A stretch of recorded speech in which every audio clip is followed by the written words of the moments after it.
Welcome everyone to episode 1 of the Lessons of Leaders podcast.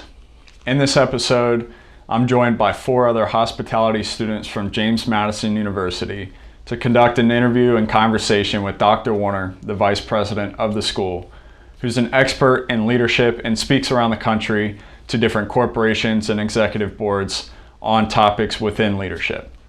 This episode is exclusive to YouTube for several reasons, but a couple being I was just starting out, everything's very rough around the edges, and the audio is totally not where it should be. There's several pops in the microphones and just unpleasant sounds to be hearing. We were hitting the table as we were talking, and I didn't account for any of that, so I apologize. Secondly, I was very nervous in hosting this with other people there and present, and Dr. Warner showing up right before the interview. Could have been planned much better. And therefore, I'm keeping it just right here on YouTube for those of you who want to come and check it out. Today, out in the parking lot. First podcast. This is going to a great start. Waiting on the two most. We hope that it works. This is the abandoned building we're going to be going into. We hope that the two most important people show up. One of them is here. Dr. Warner. Yeah, me. Dr. Warner and Cinnamon Bear Bakery owner. For me, servant leadership is the most powerful leadership there is. Servant leaders don't care about title, prestige, power, money. What they care about is making a difference. And when I think about servant leadership, they are people who give with heartstrings attached. And I think it's okay to have those strings attached, because then it means it's authentic. Mm-hmm. And I'm not giving because I have to or I ought to. It's because I want to. It's because I want to make a difference. And it's not about self-accolades. It is about trying to enrich somebody else's life. Right. And were there any decisive moments? I know you came up through JMU and learned under several people. What do any decisive moments stand out in your mind that shaped your direction with that? So, upon reflection, something happened when I was 10 years old that now I look back and I say that's one of the things that made me want to become a servant leader. So my father was an Episcopal priest. People from church would always call and with something they needed. And this woman called and she said, "Father Warner, I need you to come to my house quick and bring a pair of pliers." We're like, Dad says, "What are we bringing pliers for?" And she said, "I'll tell you when you get here." So Dad, whenever somebody from the church would call and need something, he'd ask one of the kids, "Do you want to go?" So I remember saying yes on that fateful evening. And we go to this really bad part of town. I'm 10, I'm scared. Get to her house, go to the door. She opens the door and she's living by herself. And she said, "Oh, I'm so glad you're here. It's downstairs." Dad said, "What's downstairs?" And she said, "It's downstairs. I'll show you." So we go down these creepy steps into this black basement and with one naked light bulb. And I know I'm killing my dad's leg because I'm grabbing so hard because I'm so scared. And she said, "It's in there." So you open the door and it's the bathroom. And in the commode is a 12-inch rat. And that's what the pliers were for. Not a pipe or... So she called her pastor to come get this rat out of her house. So Dad, we put it in this bag, and my dad says, "Oh my gosh, I need to use your phone." So he got on the phone, he called another person from the church, and he said, "I remember you said that your son was trying to learn taxidermy. Do you want a rat to work on?" And the guy on the other end says, "Yeah." So then, my dad, the rat, and me, we rode over together in the same car to this guy's house. I mean, I'm dying. And they were so thrilled on the other end. But as I reflect back on that experience, to me it was the epitome of a servant leader, because it was not in his priest job description to get rats out of toilets. And it also wasn't written anywhere that, oh, well, let's take this bad thing and we'll help somebody else out with it. But as I reflected back, I thought, yeah, it's one of the best examples that I've ever experienced. And now today, I reflect back on that and try to transform lives however I can. Awesome. So you didn't share the back seat with the rat. No. You put it on. All right. Oh, no, we did not share the back seat. I know I've watched your TED Talk numerous times, and I sent it out to everyone. So no, it was good, and we've talked about it several times before. But one of the things that stood out to me, and that still is the three types of people: the victim, survivor, and thriver.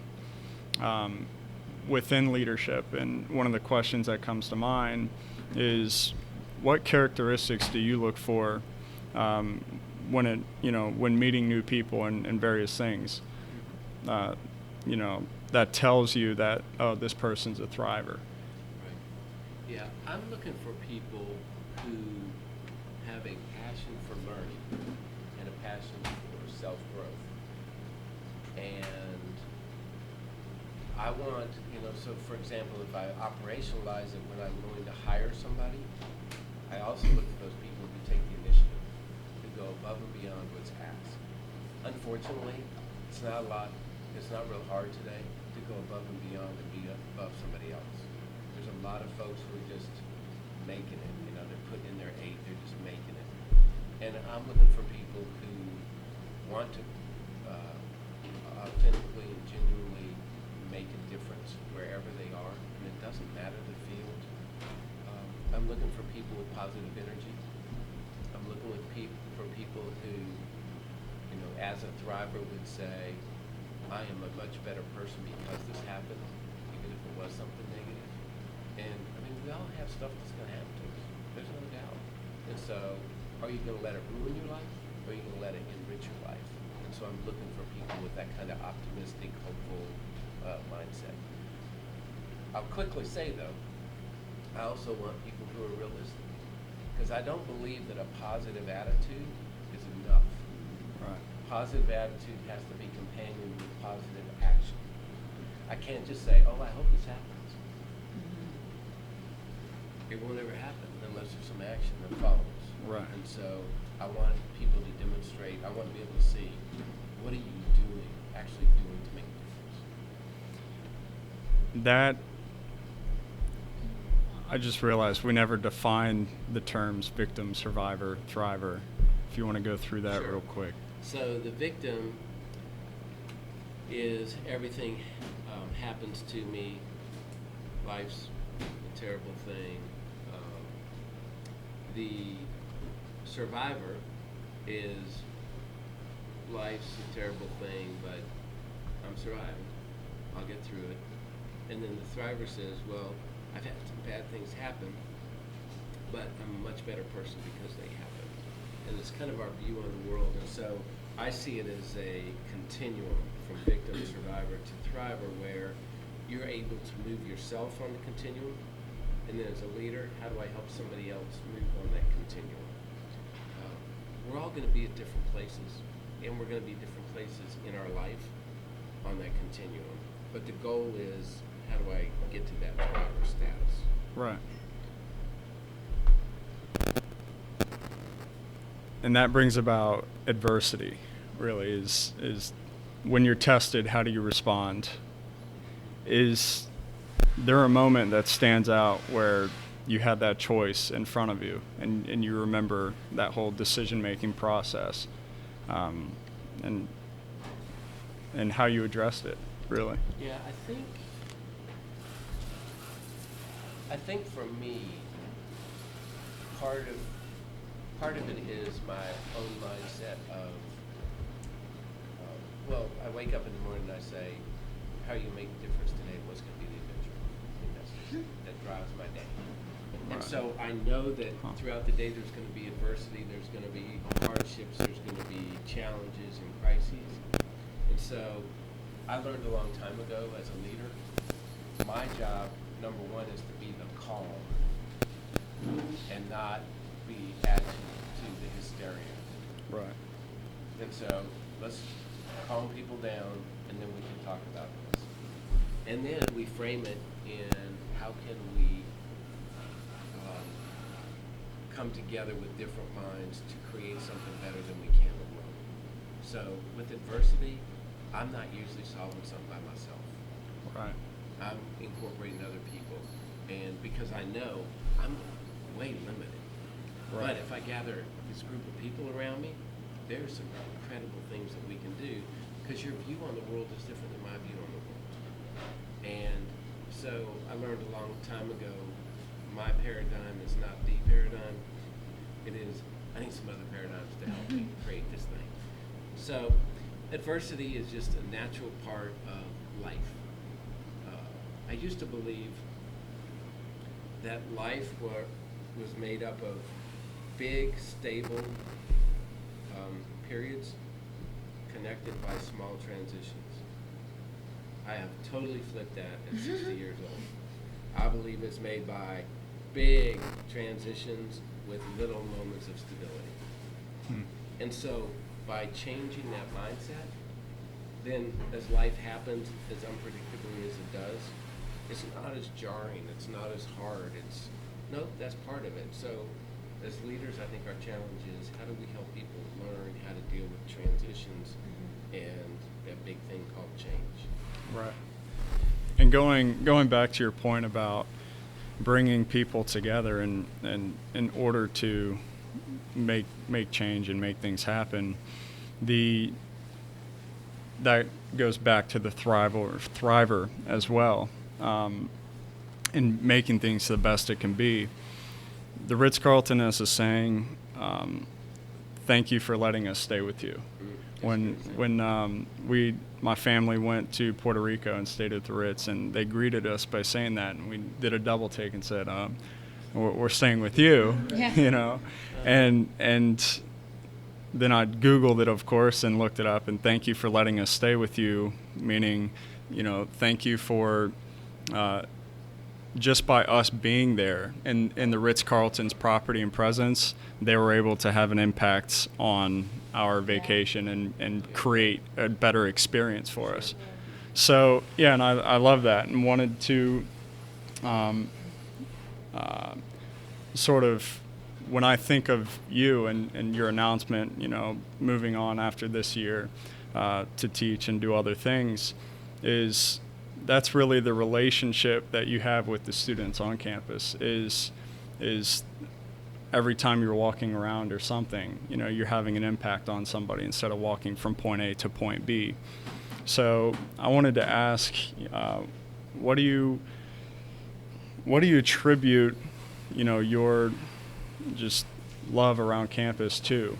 I haven't met a single person who doesn't like Dr. Warner, and there's maybe I can count on one hand the people who don't like JMU, but what do you attribute that to, or what do you focus on when walking around campus or the day-to-day things? Right.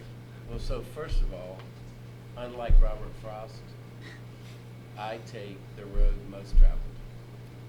And so on campus, I take the routes where I'm going to be exposed to the most students and the most people, because that's what makes my day. I mean, when I walk from meeting to meeting and I get to see students and smile and say hi, it energizes me. It reminds me why I'm here. It gives me joy. And so it's one of those where, and maybe part of it was I grew up here. 42 years ago, I was a first-year student, and it's been my life. And so being able to watch a community really be developed, and one that's based on relationships. I mean, I love on our campus, people hug each other. Yeah. People want to say hi to people they don't know. And I've been on thousands of campuses, and people don't open the doors, they don't say hi to each other, they look at you like you're a fool if you do. And it's like, we have something different, and it's an ethos that is not like most college campuses. So to me that's important. Yeah, if you all have questions. I do have a couple all right. of things that sparked my attention. Go for it. You're good. I want to think about what would be most relevant to like anyone that's listening. No, yeah. Okay, I had two different things, and it's backtracking a little bit. And I was thinking about your servant leadership. When we're at a time, so if you have like college kids listening to this podcast, you're at a time where like my parents always get mad at me because you give. You don't ever ask for anything. Like, when are you gonna put? Like it's all about like getting something on your resume, like getting a job and doing stuff instead of just like. I believe if you truly and authentically and genuinely give like your best to the world, like it'll come in return. And I guess maybe walk through this with me, but like where do you draw that line on being like, yeah, I'm giving, but like I also need to do like find a way to make a living? Like Right. Well, first of all, I believe if you follow your passion, the riches will come. Yeah. They may not be monetary. Right. And that's okay. But I know a lot of very unhappy rich people. Yep. And so for me it is, where do you find your meaning and your passion and your goodies, your feel good? Mhm. And what are the things that you're doing that you would do if you didn't?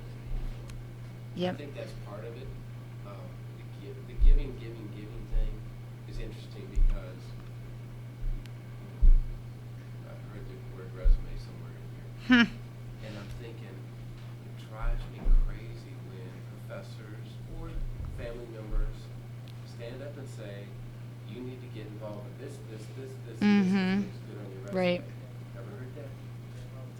I think it's garbage. Yeah. Because here's what I think. I think get involved with things because they're meaningful. Yeah. Then when they're on your resume, they have power. But if I'm just a member of 17 organizations, to me that says, Yeah. yeah, well, you're busy. But I don't know you make a difference. Yeah. And so I think part of it is, at the end of the day, are you energized by doing all those things that you're given, where you're giving, or are you drained in a negative way? If you're drained, then stop. Don't do those things that drain you. Do those things that get you excited. For example, I'll use me. Tonight I had class. Well, I don't get paid any extra for having class. I've been doing it for 30 years. But when I leave class, I am flying high every Wednesday. And my drive home, I'm smiling from ear to ear and just thinking, life is a beautiful thing. You are so lucky. Well, some people would say that was giving to them, but they're giving to me. Mhm. And to me, that's the important part. That was That's lovely. the win-win. Yeah, and then I had one more question. I'm trying to remember where our conversation was going with this, but I knew it resonated with me, and I wanted to hear more about it. But you're talking about change and transitions. Like personally, like I'm going through transitions. I think we all go through transitions, and maybe this pertained to this stability and the big transitions in life. But I would like to talk about that a little bit more because I think it's incredibly relevant. So like it's not just about like when you graduate school, but you're always going through transitions and like how to approach it and how to rock it with the most like absolute best mentality and stay positive throughout it all. Yeah, I think for me, one part of it is, first of all, worry about the things over which you have control. Because usually when transitions, that's when discomfort comes in and frustration and you just don't have control. Right. But a lot of times it's things over which we don't have any control. So first of all, worry about the things you have control over. I think the second part of it is, what are your goals in life? What's your mission? I mean, I wake up every morning, I read my mission statement. Do you mind sharing that with us? Every single morning. I don't mind sharing. You want to share it? It is. So I want to get the words right. Right. Because normally I do it in my brain. Right. But I'll get the words right. Thanks. There you go. Oh, that's so cool. And then I also, while I'm looking this up, I also read my annual goals every single morning. And I create them on my birthday. Hmm. None of them. None of them. What's the reason behind Because the reason behind it is because my annual goals should reflect who I am. My job doesn't define me. Amen.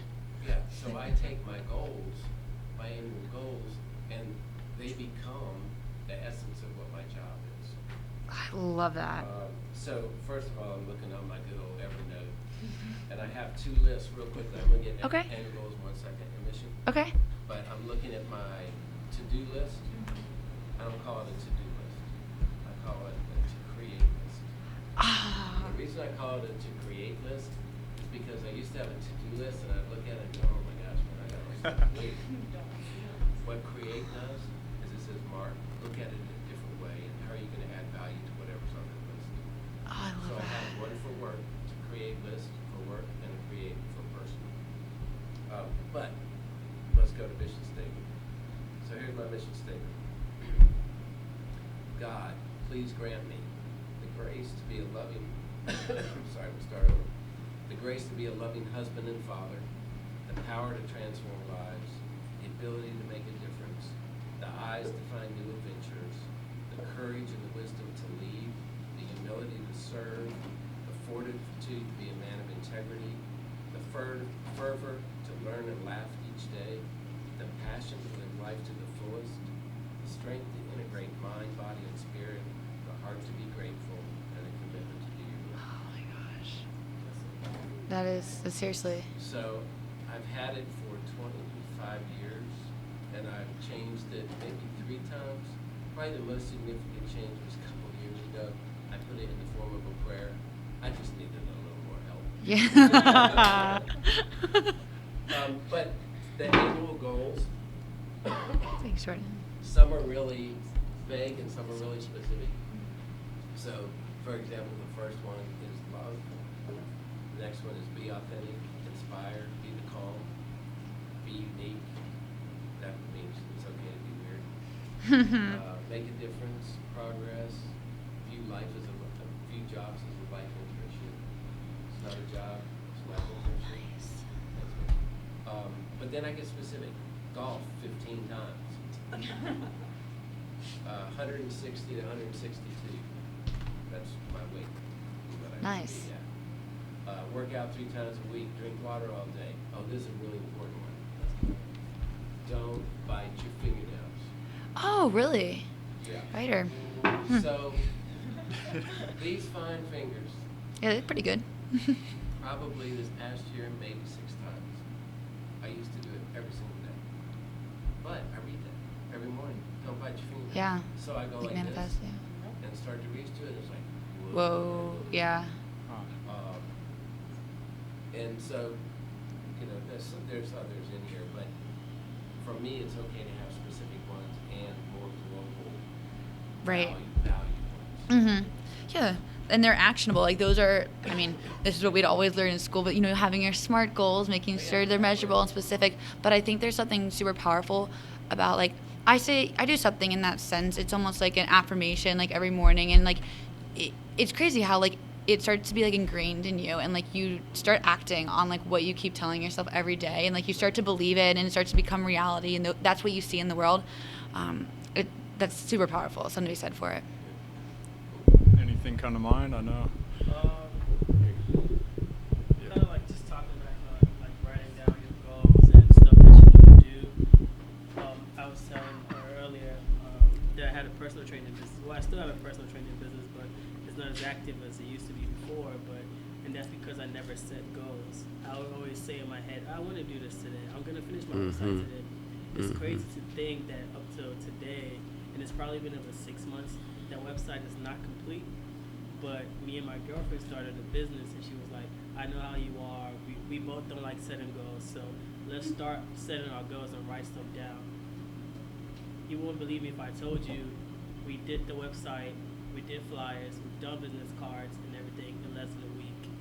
Nice. And I've had a website that I can finish in over 6 months. Right. We wrote down the goals. Nice. And she didn't put dates. And, you know, like I've learned that you should be specific with your goals. It's smart.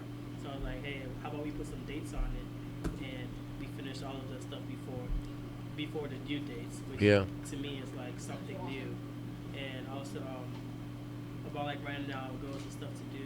One thing that I always do is when I read my devotional in the morning or I pray and something comes to mind, I write it down in my mirror. So my mirror really is not to look at myself in the face, but to look at what I want myself to be Nice. in the future. That's cool. So I read that stuff to guide me I like through my that. day. Yeah. And so a month from now, I want you to contact me and tell me how we're doing on the business. You could do that? Yeah. Because I think the other thing is we need to reach out and get support from people.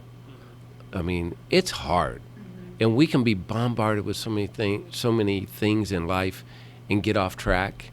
But if we bring a group of people into our life, and we tell them what our goals are, and we tell them what we're jazzed about, we can accomplish a whole lot more with that kind of support, and we need it. We need it. And that,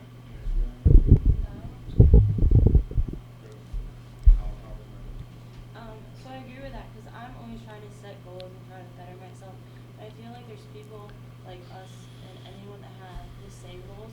So I feel like sharing those goals will help you build on them like better. Like I'll make goals and then I'll forget about them. Like, Monday, all right, I got this. Like for this week, let's work on these things. Right. Throughout the week, you get busy and things are going on, so you start forgetting about them. So I feel like if you share those goals, like you just said, with other people, then those people can support you. Absolutely. So I totally agree with that. It makes them a lot more powerful and easier to realize. Not a support system. Yeah. Yeah. I don't remember, I read the study many, many, many years ago, but it said something like, if you write your goals down, you'll accomplish 80% of them. And if you don't, you'll hardly accomplish any of them.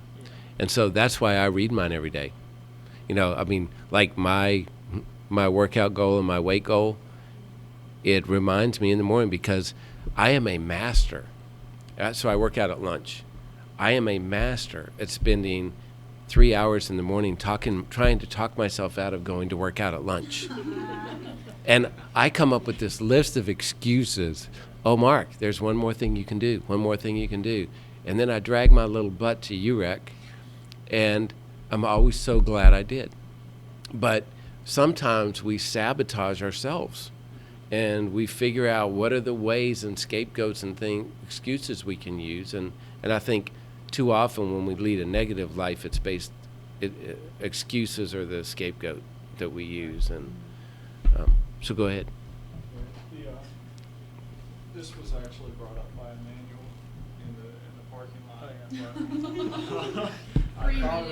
Pre-meeting. Pre-meeting, but I thought of it when you're talking about bringing people together and doing things even when you don't feel like it. Mm-hmm. One of the things you brought up within hospitality, especially when you're waiting tables or bussing dishes and things like that, you don't always feel like showing up and being around people, one, Right. and doing your job properly and things like that. Mm. So the question that you posed, I'm trying to remember. Do you remember? It was more so like, so this has been like a research. This is something that we've done in class. I've researched a little bit of my own, but the topic was emotional intelligence. So, Oh. so emotional intelligence, it could be emotional stress, the stages through emotional intelligence, like your emotional knowledge, and finally how you burn out. Mm-hmm. So I know people who love working in the hospitality industry. Like, I have fun when I bartend, but when I'm not bartending, I'm probably like carrying dishes to the kitchen. I don't love it. But when I'm bartending, it gives me like a vibe. I'm excited when I do it because I know I'm making someone else happy, right? But the whole thing with emotional intelligence is how do you prevent someone from coming into work and they might be having a bad day, but how do we make their day better for them instead of keeping them there to work and have a pretty bad day after all that? Right. So how are they able to, how are they able to work through it? How are their managers helping them? Hey, if you're not feeling good and something happened to the family, how about we keep you on the back today? Instead of there's no one to do it. How about we send you out to go, talk to these guests, but you can have a guest who's pretty like bossy or cocky, and sometimes it's hard. Like from my experience at Keswick, there's people who are like millionaires and billionaires who come there and like they expect top service, but hey, I woke up at 6 a.m. today. It's 8 p.m. and I'm still here. Where you're like, can you go in the cellar and find me this $500 bottle of wine? I have no idea what a bottle is, but you have to go find it. Yeah, right. So Right. it's just more so how to deal with people and care about their feelings, not just what we can get from Sure. them from working. Yeah, I think the power of relationship is so important with the people that we work. You know, it's because when you have that relationship, then you build the trust Yeah. and you build that desire to help each other. You know, and so a lot of times too is when I see somebody's having a bad moment, then one of my goals is we're going to smile on that face somehow. And so it becomes my personal mission to make you smile or to make you feel good about something. And because sometimes we don't know what people are coming to work with. And some people have some really hard lives. And so a lot of times we want to make judgments. And I'm not going to change anybody. All I can change is me. But how can I help have an influence to create a different environment for somebody so that might be rich for them to see it in a little different way? You know, I think one of the problems with negativity is when we get around other people and somebody says a negative comment and then another says a negative and another, then we all spiral down. And it's just the opposite with positivity. We can build each other up and we can encourage. And so as a leader, do you want to be the positive force or do you want to be the negative force? Now, realizing I'm not going to change everybody. What I worry about, Emmanuel, what I worry about is when I see that same person coming in with the bad attitude every day. Those are the people when I'm going to have a an individual conversation with them, and I'm going to say, man, what's going on? Is there something I can help with? Do you want to talk? It seems like you're not excited about this job anymore. You're not excited about what you're doing. And what can we do to make that better? And so I will always start there, letting people know I want to help grow them and, you know, try to create an environment that supports that. Just a little side note, this is also on me, but when you hit the table, Oh. I get shocked. I forgot. Sorry. No, it's on me. Yeah. So I was like watching YouTube videos and like that was a no-no someone got all mad about. Like I record a whole podcast and we're hitting the table the whole time. So and then I see it popping up on there. I'll keep my hands up here. No, it's fine. You can't win either. You're talking with your Yeah, right. No, and that also goes back to a statement you had in your TED Talk, noting that you said bad moments, not bad Mhm. days, and it's just second nature to say, oh, they're having a bad day. Yeah. And what's your saying? You said. Yeah, I definitely believe it's okay to have bad moments. We shouldn't have bad days. Bad days should be reserved for a death in the family or losing a job or an illness diagnosis or big things. Most of what we have in life, 98%, is bad moments. And so don't let a bad moment, experience the bad moment, learn from it, but then move on. Don't let the bad moment ruin the rest of your day or the opportunities that you're going to have. And, you know, it's funny with students. I'll walk around campus and I'll hear somebody say, oh my gosh, this is the absolute worst day of my entire life. And I want to pull them aside and say, really? Let's talk about this. So you got a C on a test? Or you got an F on a test. So what? It happens. It happens. But don't let it ruin. And so I'm a big believer in reframing things and go back to what is your mission? What's important to you? How are you going to make a difference? And that changes the perspective. Kind of like piggyback on what he was saying. I'm a firm believer of like having power. Like the tongue carries a lot of power, and the things that we say affects our lives. Mm-hmm. And I'll come across people on campus saying, "Oh, I'm having a pretty bad day." I'm like, "Okay, what's wrong?" I'm like, "Oh, it's too much homework. I failed my test." I'm like, "Do you realize though that that's part of your day? That is part of why you're here.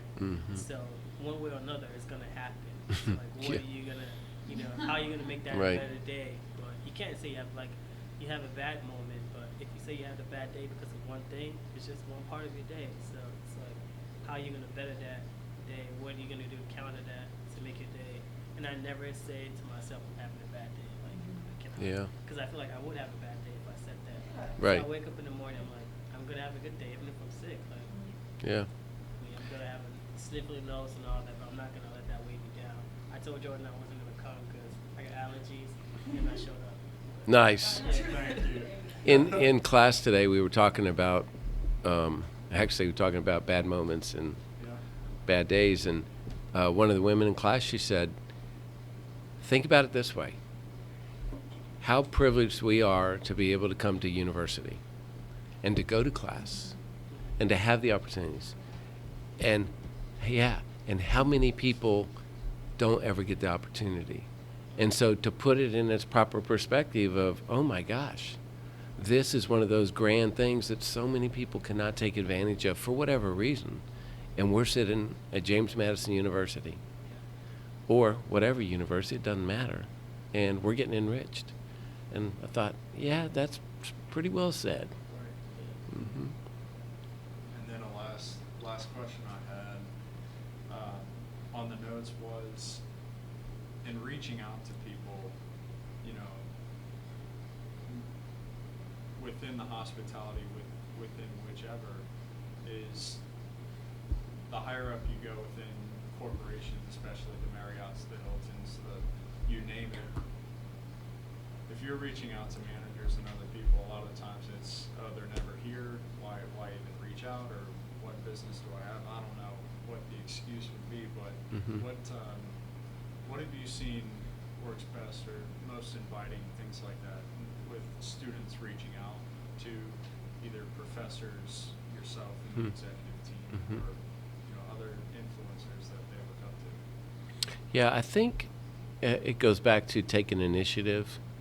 And I mean, one of the things that I've always worked very hard doing is letting students know that I have an open door. I invite students to have coffee with me all the time. And because that's where we get to make a connection. What really surprises me, I mean, thousands of students every year, because whenever I give a talk, almost always, I say, there's always an open coffee invitation if you want it. Very few people take me up on it. Jordan did. Yeah, that's how we started talking. Very few people, though. Actually. And so because I hear some of my colleagues say, how in the world can you do that? You'll never have any time. And I say, well, because a lot of people don't take me up on it. And the ones who do really want to. And that's fine. That's fine. But I think part of it, it's kind of two ways. One is you as the leader have to create a condition where people feel like they can do it. And then as the student, you need to take advantage of the opportunity. I've had two students who took my class twice, the same class. And it's an identical class. Yeah. And they It's took an it experience. and they took it twice. But they were both students who had this insatiable thirst for learning, and they wanted to do it. What that tells me is those people out there who have the thirst, take the initiative, and have some kind of passion, they're going to be the people who are the difference makers, no doubt about it. And that part just really excites me. So, moving forward with, I know, leadership, hospitality, a big reason I decided hospitality is because a lot of times it does go hand in hand with the leadership side. Putting others first, helping others experience life to the fullest, all those kinds of things. So, in your mind, especially within, a management role, maybe at a hotel or things where you're around people all of the time, are one or two things that you would focus on first, maybe in that as many opportunities as you have, make a personal connection and be authentic about it. I mean, there's a store, I won't mention the store's name, but when you go through the line, they say something like, "Thank you for shopping at, and have a nice day." Well, every one of them says it, and a lot of them don't mean it. So have that authentic personal connection with somebody. The second one for me is know what business you're in. Know what business you're in. The hospitality business, there's this thing called hospitality. That means we're going to make people feel welcome. That's what it's all about. How do I provide an experience where you're going to feel so welcome and you're going to feel like, wow, this was worth every dime I paid, but it was even above and beyond that. It was the intangibles. So what are you going to do differently than all of the other hospitalityers out there to make somebody's day a little bit different? And it doesn't take a lot. It doesn't take a lot. But I think the biggest thing is be real. Be who you are. Anything else come to mind? Talking about be who you are. So I'm in hospitality, but this summer was like the first time I actually worked at a hotel.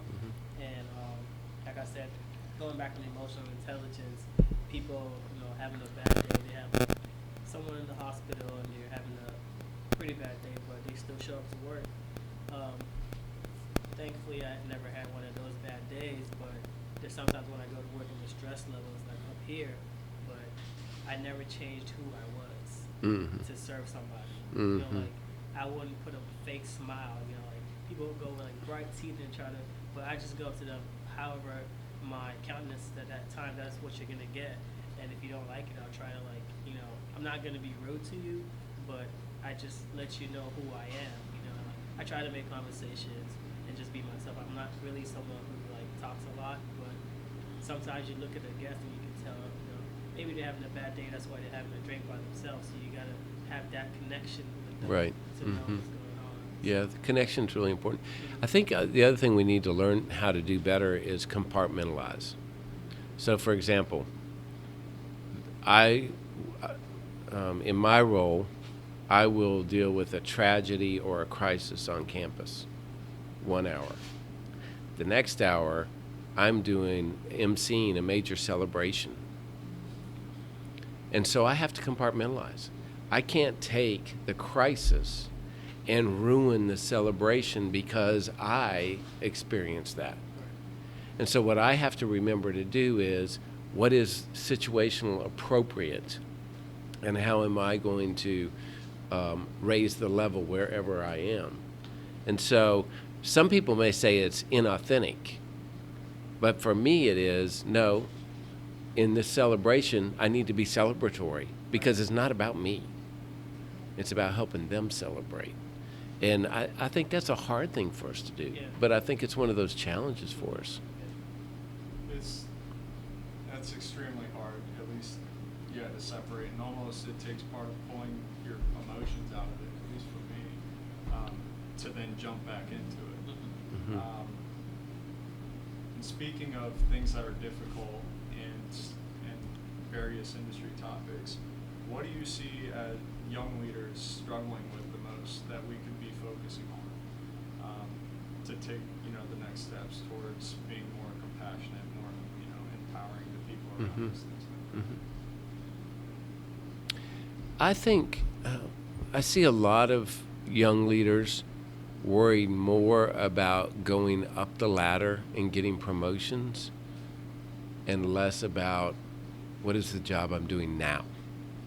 I mean, my belief has always been you've got to do the absolute best job that you can now. And my goal has always been be the best ever at that job. That way I know that that's going to pay dividends and I will have opportunities. And so I will always have goals out here, but I'm never going to be worrying about so much chasing a goal that I'm not doing my job now, high quality. There's a guy I mentor, and Sometimes I just shake my head. Every conversation is about, how can I get the next job title? How do I do it? How do I do it? How do I do it? And it's like, I won't use his name. It's like, do the best that you're doing now, and then keep your eyes on opportunities. They will come. They will come. But if all of your focus is getting the next job, you can never do this job well. And so for me it is, do the best where you are, and then be open to opportunities. And that's big, starting out as a busker, waiting tables, and doing the things just to get the entry-level experience. Yeah, right.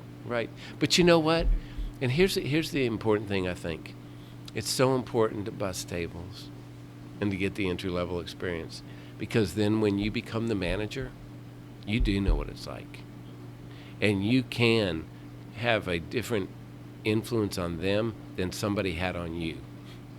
And you can change that cycle and grow people. And I think that's it. I think it's encouragement and helping people realize their dreams.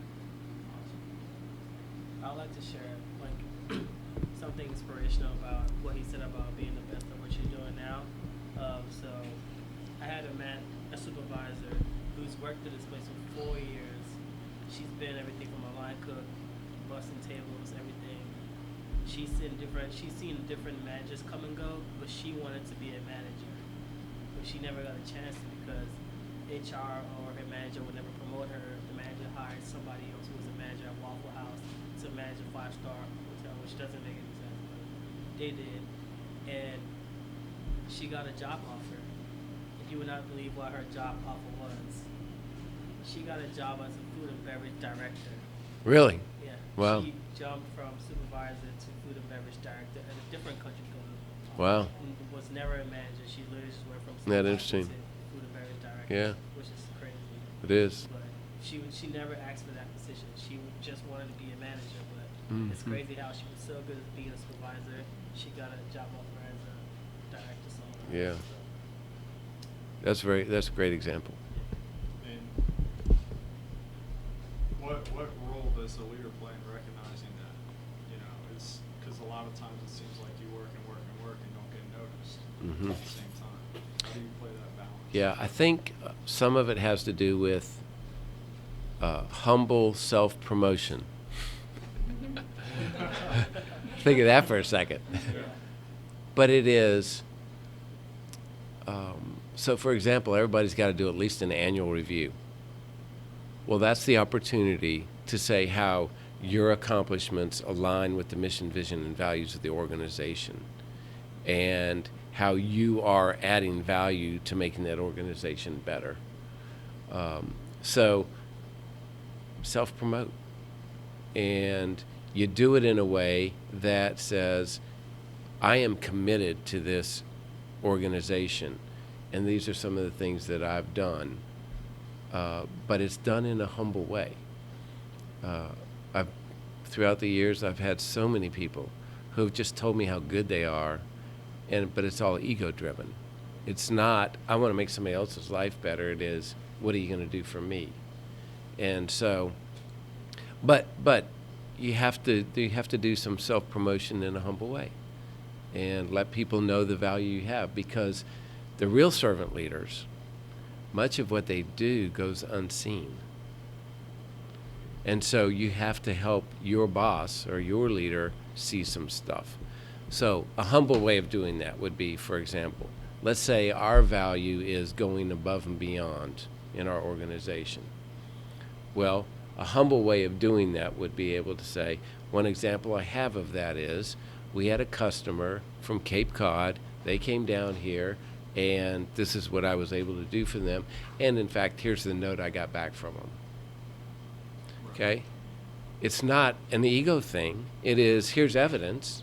It's a humble way of doing it, but it's showing I went above and beyond that my boss would have never seen. So I think it's being creative about how do you present those kind of things. And that goes back, I heard it saying, I think last week, those who elevate themselves will be humbled, and those who humble themselves will be Yeah, elevated. absolutely. Yeah, exactly. Yeah, absolutely. So, anyway, I think Yeah. we're all good. We're good? I appreciate y'all's time. It's the first one, Corks and Kinks, but Hey, thanks. through it. My Yeah. pleasure. Fun. No, it was good. So, Absolutely. Hey, it's going to go great. thank you. Good.